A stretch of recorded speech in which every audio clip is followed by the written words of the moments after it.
Welcome back. Michael Chekhov lecture series 2 में आपका स्वागत है। पिछले लेक्चर में हमने माइकल चेखव के जीवन यात्रा को समझने की कोशिश की। उसमें उनके बाल्यावस्था से लेकर के युवावस्था तक, जब वो मॉस्को आर्ट थिएटर को ज्वाइन कर लेते हैं, वहां तक की यात्रा, और फिर जब वो पिता माँ और भाई के मृत्यु के बाद, और फिर पत्नी के छोड़ देने के बाद जिस तरह से शराब के नशे में लत में डूब जाते हैं, और जिस तरह से अवसादग्रस्त आत्मघाती अवसाद की दशा में खोने लगते हैं, और तभी उन्हें एंथ्रोपोसोफी के बारे में पता चलता है। और फिर वो एंथ्रोपोसोफी को लेकर के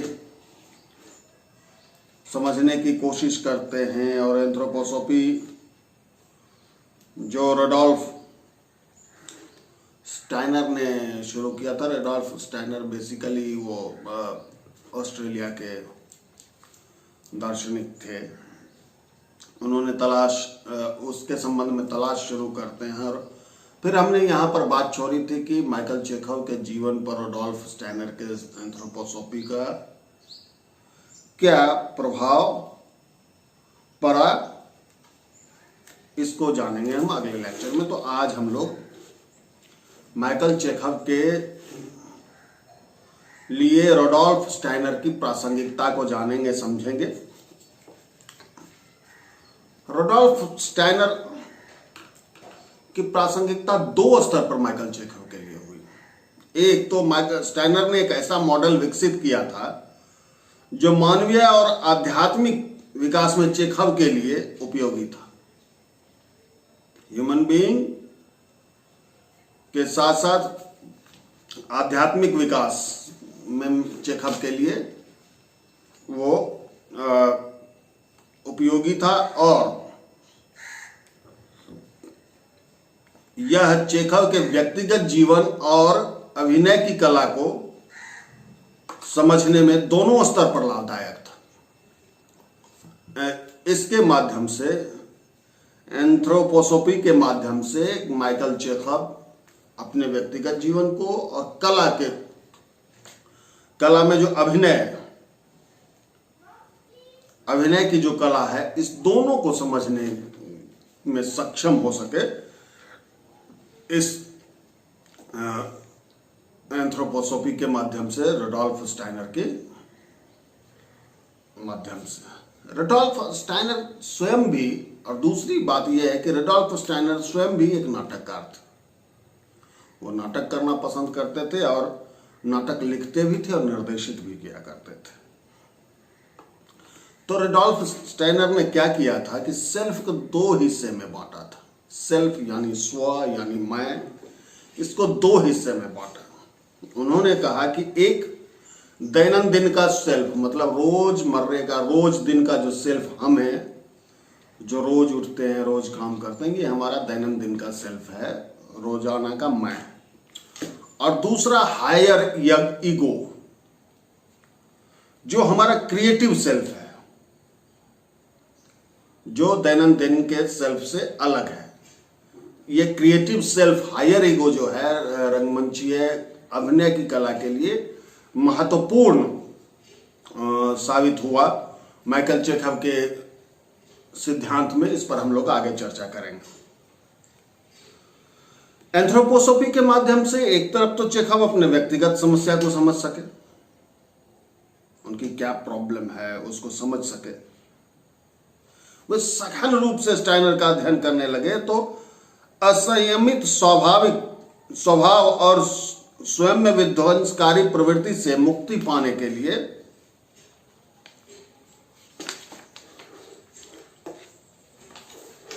वो लगातार स्टाइनर के एंथ्रोपोसोफी को जानने समझने लगे। उनके भीतर जो एक आत्मघाती प्रवृत्ति थी, विध्वंसकारी प्रवृत्ति थी, इससे मुक्ति पाने के लिए, और लगातार जो शराब के नशे में डूब रहे थे, तो इससे बचने के लिए, स्वयं को समझने के लिए उन्होंने एंथ्रोपोसॉफी का प्रयोग किया।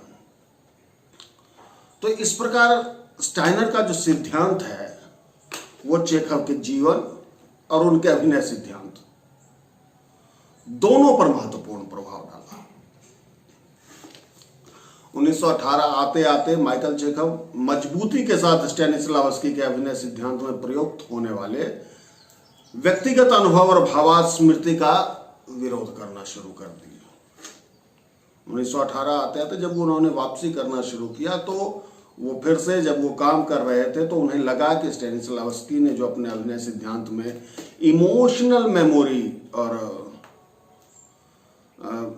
पर्सनल एक्सपीरियंस की जो बात करते हैं ना, वो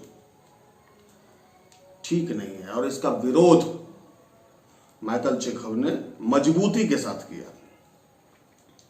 उन्होंने कहा कि यह जो इफेक्ट है, यह जो प्रभाव है, अभिनेता को दैनंदिन के स्व में, उसके सेल्फ में, उसकी आदतों में बांध देता है। ये जो उसका एक्सपीरियंस, जो ये अनुभव और भावात्मक स्मृति है, ये जो बांधता है, वो अभिनेता को उसके दैनंदिन के स्व में बांध देता है। रोजमर्रे के जीवन की जो हरकतें हैं, उसी के सेल्फ में, उसी को समझने में उसे बांध करके रख देता है। अभिनेता की जो रचनात्मकता है, उसकी अभिनेता की जो रचनात्मक स्वतंत्रता है, इसको प्राप्त होने नहीं देता है। तो ये विरोध माइकल चेखव का था स्टैनिस्लावस्की के उस पर्सनल एक्सपीरियंस और इमोशनल मेमोरी पर, जिस पर वो विरोध प्रकट कर रहे थे। चेखव यहां तक बल देकर कहते हैं कि अभिनेता का ध्यान चरित्र के फीलिंग पर होना चाहिए, चरित्र के संवेदना बोध पर होना चाहिए, उस चरित्र के अनुभूति पर होना चाहिए, न कि अभिनेता यह सोचे कि मैं कैसा महसूस कर रहा था इस दी गई परिस्थिति में। इसके बदले अभिनेता को यह सोचना चाहिए कि इस दी गई परिस्थिति में चरित्र क्या अनुभव करता होगा। तो यही सोच अभिनेता को चरित्र में परिणत होने में मदद देगा, सक्षम करेगा। यह नहीं करना चाहिए कि चरित्र को अभिनेता व्यक्तिगत अनुभव के रूप में काट छांट कर छोटा करके प्रस्तुत करे। तो माइकल चेखव का जो ये थ्योरी है, यही स्टैनिस्लावस्की से या दूसरे सिद्धांतकारों से उन्हें अलग करता है कि हम भी लगातार ये सोचते थे कि अभिनेता एक दी गई परिस्थिति है जिसमें रिएक्शन होता है, एक्टिंग होती है, तो उसमें किसके बारे में सोचे कि इस दी गई परिस्थिति में अभिनेता का क्या रिएक्शन होगा वो सोचे, या फिर चरित्र का क्या रिएक्शन होना चाहिए ये सोचे। तो अगर पर्सनल एक्सपीरियंस पर और इमोशनल मेमोरी पर अगर हम फोकस करते हैं, जो स्टैनिस्लावस्की कहते हैं, तो चरित्र के निर्माण में जो चीजें हैं, तो ये चीजें चरित्र तक हमें पहुंचने नहीं देता है। वो तो हम जो सोचते हैं इस परिस्थिति में, दी गई परिस्थिति में, जो अभिनेता सोचता है वह रिएक्ट कर पाएगा उस चीज को। जबकि माइकल चेखव इसी को बहुत स्पष्ट तौर पर कहते हैं कि अभिनेता का काम है कि वो ये सोचे कि इस दी गई परिस्थिति में चरित्र क्या सोचता होगा, चरित्र किस तरह से रिएक्ट करता होगा, चरित्र कैसे इस पर अपनी प्रतिक्रिया व्यक्त करेगा। तो वो इस सहारे वह अभिनेता चरित्र में परिणत हो सकता है, बदल सकने में अपने आप को सक्षम हो सकता है।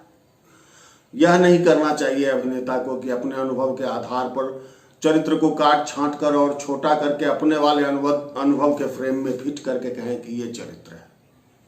बल्कि अभिनेता को अपने से बाहर स्व, ये दैनंदिन के स्व से बाहर निकल करके हायर ईगो के माध्यम से उस चरित्र तक पहुंचने का काम करना चाहिए। चेखव एक उदाहरण के साथ अपनी इस बात को स्पष्ट करने की कोशिश करते हैं। वो कहते हैं कि एक दृश्य है जहां एक बच्चा बीमार है। अब स्टेनिस्लावस्की का जो अभिनेता होगा वह ऐसा व्यवहार करेगा जैसे यह बच्चा उन्हीं का है। इसमें अभिनेता चरित्र के रूप में अभिनेता के भाव और व्यवहार को ग्रहण करता है। अब जो मान लीजिए कि एक बच्चा बीमार है और इसमें अभिनेता जो करेगा तो वो सोचेगा कि ये मेरा बच्चा है, तो मेरा बच्चा जैसे ही सोचेगा तो वो अभिनेता अपने बच्चे वाला रिएक्शन ही वहां पर पेश करेगा और वो अभिनेता जो है अपने हिसाब से चरित्र को काट छांट करके छोटा करके अपने फ्रेम में फिट कर लेता है और उसी के हिसाब से अभिनेता के भाव के और व्यवहार के हिसाब से चरित्र को रूप दिया जाता है। जबकि चेखव का जो अभिनेता है वह चरित्र पर ध्यान देगा और देखेगा कि चरित्र बच्चे को देखकर कैसे प्रतिक्रिया करता है, वैसे ही वह अभिनय करेगा। इसमें अभिनेता चरित्र को ग्रहण करता है। तो इस प्रकार माइकल चेखव स्टेनिस्लावस्की के अभिनय सिद्धांत से अलग अपना अभिनय सिद्धांत गढ़ना आरंभ कर दिए। 1918 यानी 1918 से लेकर के 1921 तक माइकल चेखव मॉस्को में ही, एक तरफ तो वो मॉस्को आर्ट थिएटर के मेंबर थे ही, दूसरी तरफ मॉस्को में ही अपने फ्लैट में अपने अभिनय प्रशिक्षण से संबंधित कार्यशालाएं, वर्कशॉप्स करना आरंभ कर दिया।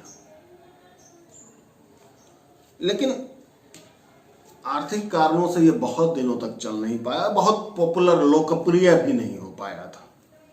लेकिन उन्होंने कोशिश रखा अपना 1918 से लेकर के 1921 तक 3 सालों तक वो लगातार इस तरह के प्रयास में जुड़े रहे। अब बीमारी से वापसी के बाद माइकल चेखव 1921 से लेकर के 1927 तक मॉस्को आर्ट थिएटर के फर्स्ट स्टूडियो जिसमें वो जुड़े थे में अनेक महत्वपूर्ण भूमिकाओं का निर्वाह किया। अनेक महत्वपूर्ण नाटकों में अनेक महत्वपूर्ण भूमिकाओं का निर्वाह किया। वो वापसी के बाद बतौर अभिनेता अपने आप को स्थापित कर लिया। 1922 में वख्तानगोब की मृत्यु हो जाती है और चेखव को ऑफर दिया जाता है कि वो फर्स्ट स्टूडियो का निर्देशक का पद भार संभाल लें। मॉस्को आर्ट थिएटर का जो फर्स्ट स्टूडियो था और जिसे 1924 में आकर के मॉस्को आर्ट थिएटर सेकंड के नाम से जाना जाने लगा था। तो यहां पर वख्तानगोब की मृत्यु के बाद माइकल चेखव को ऑफर किया गया कि आप निर्देशक का पद संभाल लें और वो निर्देशक रहते हुए जो एक तरफ उन्होंने अभिनय पढ़ाने का काम जारी रखा, दूसरे तरफ निर्देशन का कार्य जारी रखा और तीसरी तरफ वो लगातार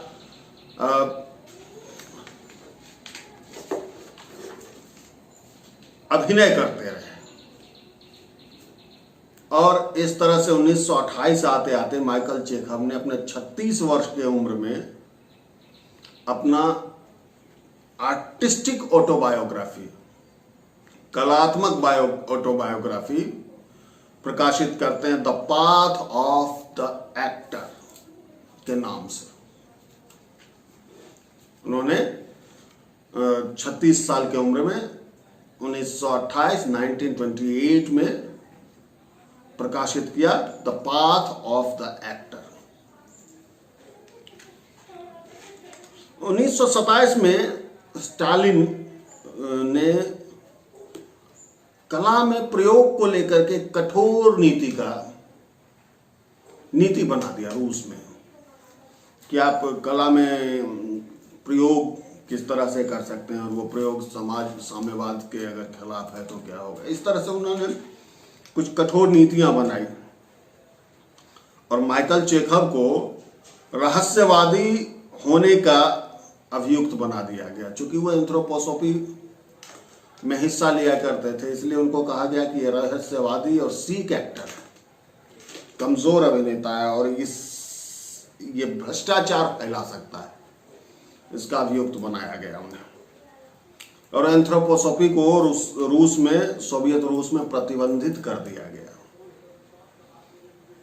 और माइकल चेखव को बाकायदा चेतावनी दी गई कि उन्हें गिरफ्तार किया जा सकता है। फिर 1928 में माइकल चेखव को रूस छोड़ना पड़ गया और उन्होंने रूस छोड़ दिया। रूस छोड़ने के बाद वो बर्लिन पहुंच जाते हैं, जर्मनी, और वहाँ पहुंच करके जो उन्होंने 1927 तक जो मॉस्को आर्ट थिएटर सेकेंड में जो फर्स्ट स्टूडियो पहले था,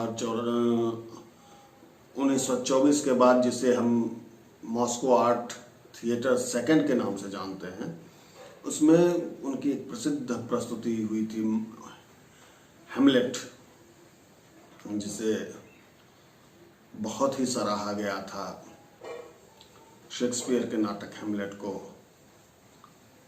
जिसमें कहा जाता है कि उन्होंने हेमलेट के पिता घोस्ट की भूमिका में किसी को कास्ट नहीं किया था, लेकिन अपने अभिनय से इस तरह से उन्होंने घोस्ट को जीवित किया था कि दर्शकों ने कहा था कि हाँ, उन्होंने घोस्ट को देखा है। तो उस नाटक को ये बर्लिन आकर के फिर से करने की कोशिश करते हैं। वो चाहते हैं कि बर्लिन में हेमलेट की प्रस्तुति कर ली जाए, जिसको 1925 में वो कर चुके थे, लेकिन इसके लिए वो बर्लिन में धन नहीं जुटा पाते हैं, इसलिए वो नहीं कर पाते हैं। फिर माइकल चेखव जो है मैक्स राइनहार्ट विश्व रंगमंच के एक प्रसिद्ध निर्देशक हैं और वैसे तो जन्म इनका ऑस्ट्रिया में हुआ था, लेकिन ये जर्मनी में रंगमंच किया करते थे और जर्मन निर्देशक के रूप में हम इन्हें जानते हैं। तो उन्होंने माइकल चेखव को आमंत्रित किया कि उनके साथ आकर के वो काम करें, और फिर माइकल चेखव मैक्स राइनहार्ट के साथ काम करना शुरू किया। बर्लिन में रहते हुए हबीबा इन 12th नाइट नाटक का निर्देशन भी किया इन्होंने, लेकिन वो मैक्स राइनहार्ट के साथ रहते हुए भी, उनके साथ काम करते हुए भी बहुत खुश नहीं थे।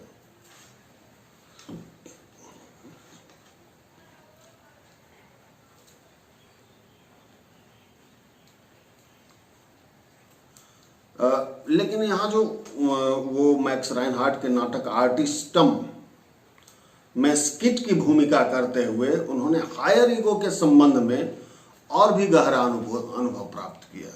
खुश तो नहीं थे, लेकिन जब वो काम कर रहे थे आर्टिस्टम नाटक में, वो स्किट की भूमिका कर रहे थे, उसमें हायर ईगो को लेकर के उन्हें और भी ज्यादा गहरा अनुभव हुआ। वो यहाँ तक कहते हैं कि वो ऐसे चरित्र को देख रहे थे जैसे कि दर्शक चरित्र को देखने में सक्षम हो पाता है। माइकल चेखव कहते हैं कि वो द्वितीय पुरुष के रूप में दर्शक चरित्र को देख पाए, जैसे आप मुझे देख पा रहे हैं वैसे ही।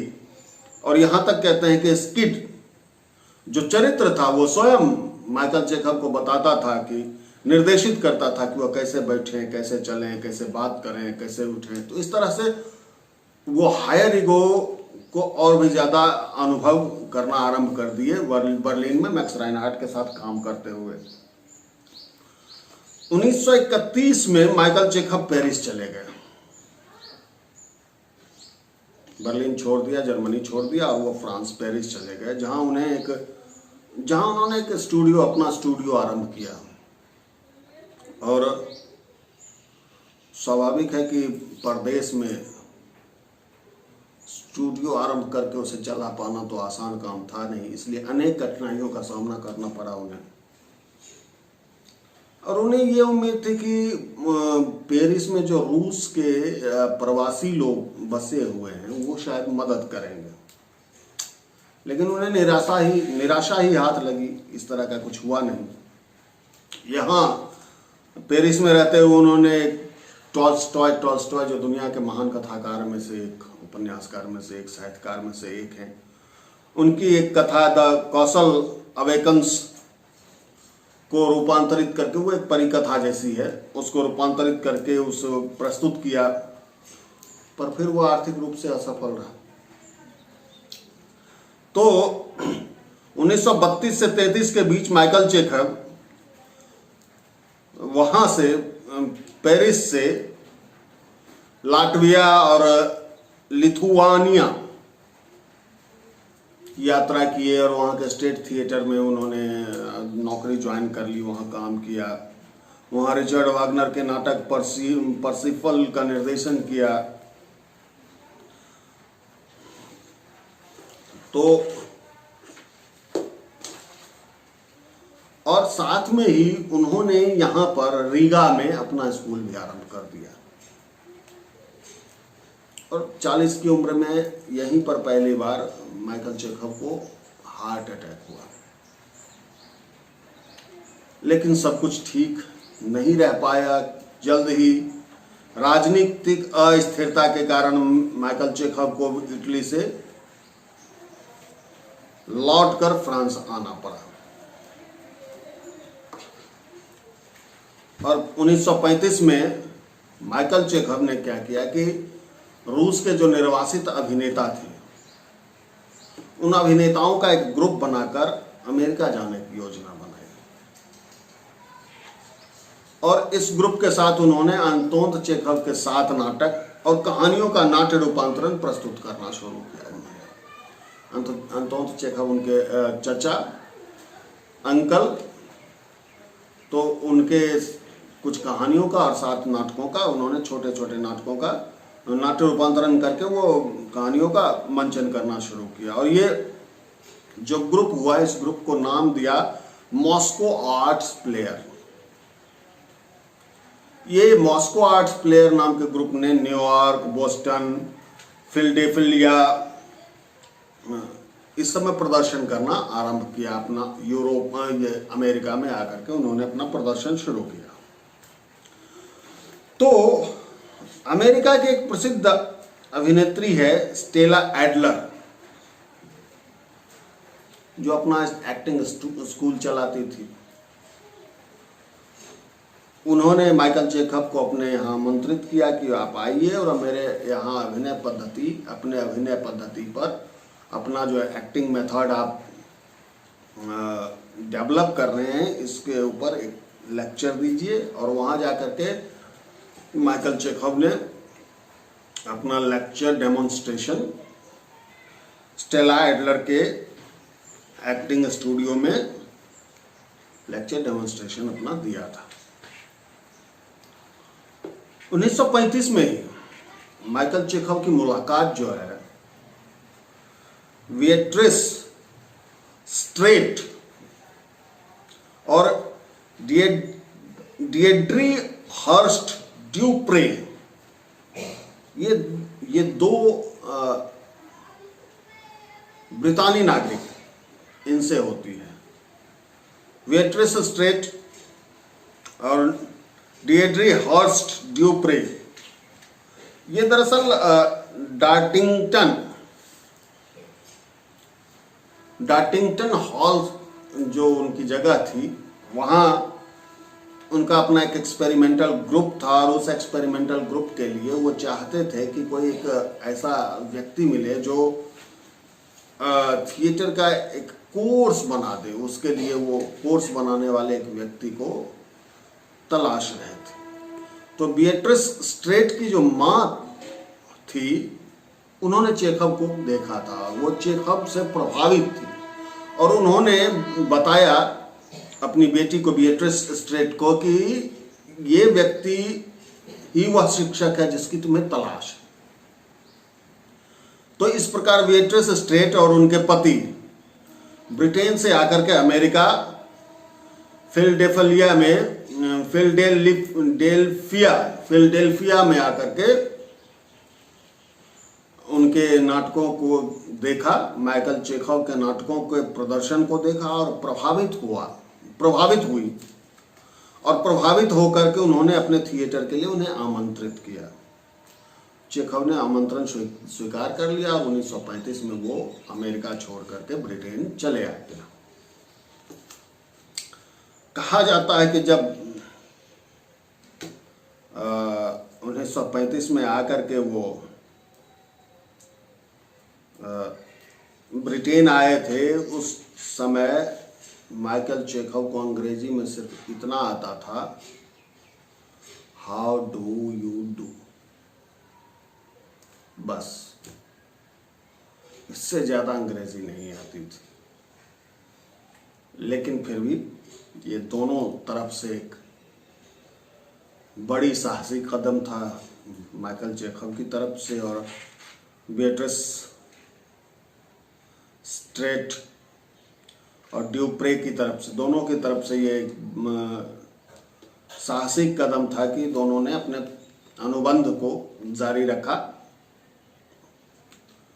और इस तरह से अप्रैल 1936 में आकर के माइकल चेखव ने डेड्रे हॉट्स ड्यूप्रे और बिएट्रिस स्ट्रेस को प्रशिक्षण देना आरंभ किया, सिर्फ इन दोनों को, इसलिए कि उनका उद्देश्य था कि ये दोनों चेखव के सहायक के तौर पर प्रशिक्षित हो जाएं ताकि वो आगे के प्रशिक्षण में इनकी मदद कर सकें।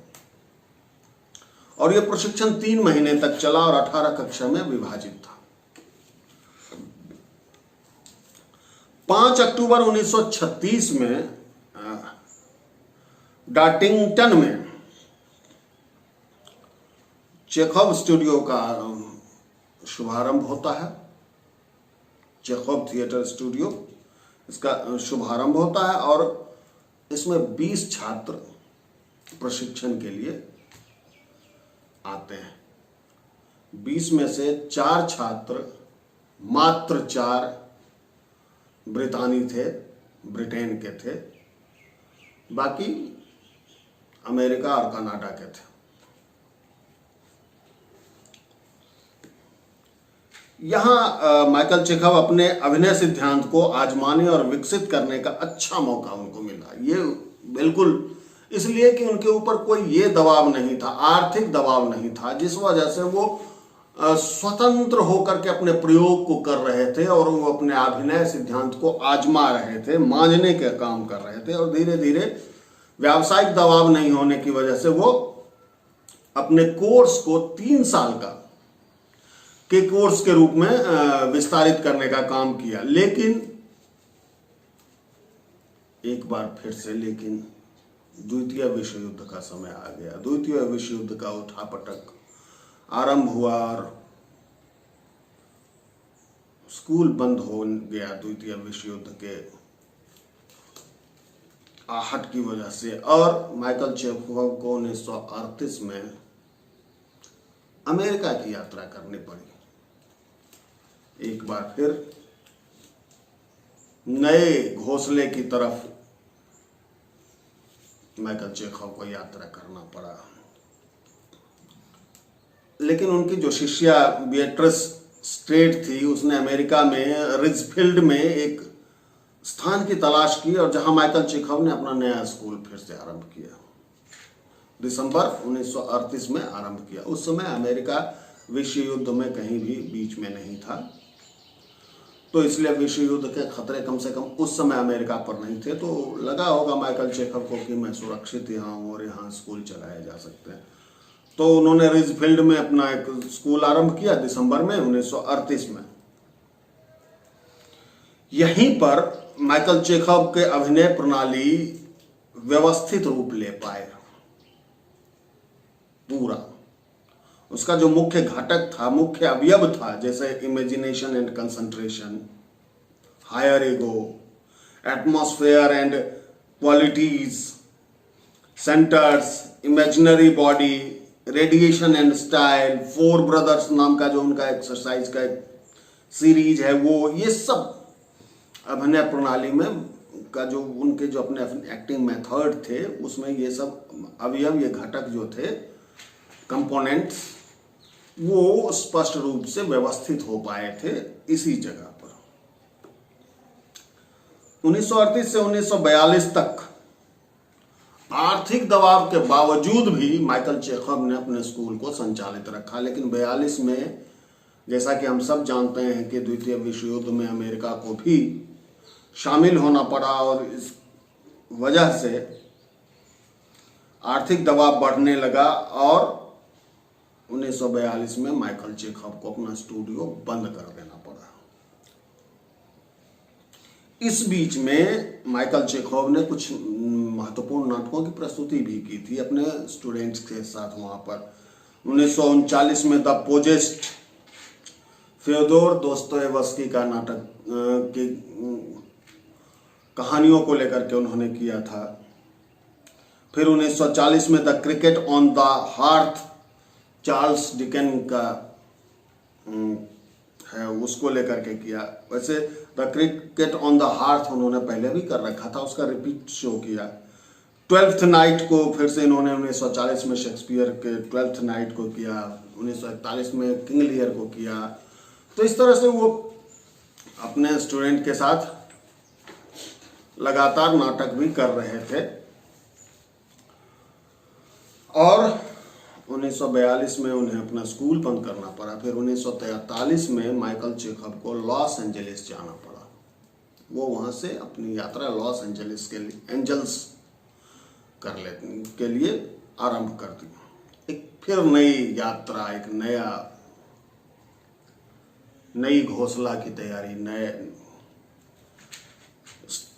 तो इस तरह से लॉस एंजल्स चले जाते हैं और जहां वो सिनेमा में काम करने का मन बनाते हैं। वो अपना क्षेत्र सिनेमा की तरफ उन्होंने फोकस किया। सिनेमा में भी उन्होंने एक्टिंग टीचर के रूप में कार्य करना आरंभ किया। इसके अतिरिक्त उन्होंने फिल्मों में एक्टिंग करना भी आरंभ किया और 9 फिल्में उन्होंने बनाई, जिसमें से उनकी तीसरी फिल्म जो है स्पेल बाउंड, उस समय के दुनिया के प्रसिद्ध निर्देशक हिचकॉक उसके निर्देशक थे और उस हिचकॉक के निर्देशन में स्पेल बाउंड फिल्म बनी। और जो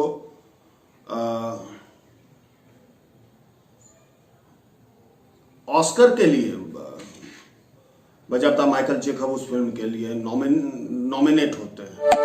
स्पेल बाउंड के लिए उन्हें नॉमिनेट किया जाता है।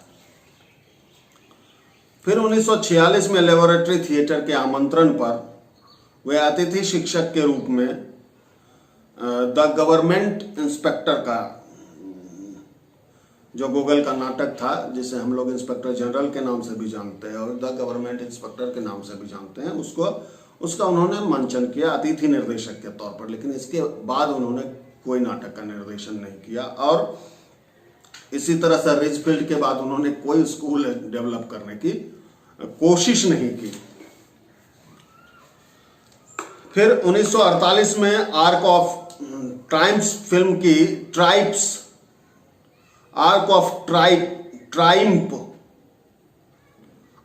ऑफ ट्राइम्फ फिल्म की शूटिंग के दौरान उन्हें दिल का दौरा पड़ा, जिसकी वजह से उनका जो फिल्मी कैरियर था वो लड़खड़ा गया। फिर दोबारा जब जैसे ही वो संभलने की कोशिश किए तो 1954 में पुनः उनको दिल का दौरा पड़ता है और उनका फिल्मी करियर बिल्कुल ही बिखर जाता है। लेकिन भले ही उनका अपना फिल्मी सफर उतना शानदार नहीं रहा हो, लेकिन उनके द्वारा जो प्रशिक्षित अनेक छात्र छात्राएं थे जो हॉलीवुड के महान अभिनेता अभिनेत्री के रूप में जाने गए, जिनमें Jack Palance, Marla Powers, Marilyn Monroe, Anthony Quinn आदि प्रमुख हैं।